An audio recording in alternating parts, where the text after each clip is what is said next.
Todd here, Director of Generosity by LifeWay.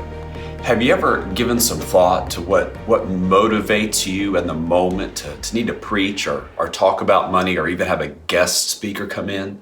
I've never met a pastor who didn't desire to have more generosity flowing through his church. But I want to help you uncover a secret that generous churches know. And here's the secret. Learn to lead not with what's best for the church, but learn to lead with what's best for the person.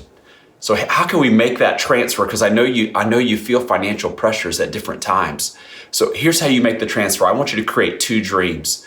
The first dream is, what does it look like to be a generous person?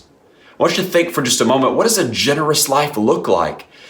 You may want to grab a few Bible heroes that lived out the generosity dream. You may want to look for 3, 4, 5 scripture verses that identify what generosity looks like. Proverbs teaches that a generous person prospers, and the one who blesses others will be blessed and refreshed.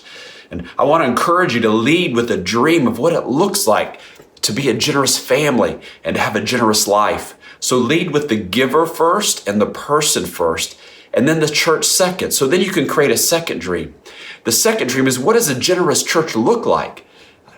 Add some more words to that question. What does a generous church look like when it's led by a generous team filled with generous people? That's a completely different question than asking, what will a financial overflow look like? See, you'll never experience a generous church or a generous culture until you have a generous team leading a large group, a massive group of generous people. Have you ever thought about that for just a moment? What does it feel like to walk into a generous church? What do staff meetings sound like? What is the worship experience of a generous church? So I want to encourage you to create that dream. If we lead with financial need or even financial goals or financial objectives, it can inadvertently create pressure in you and your team and your people. And really what you're after is a church led by a generous team, filled with generous people.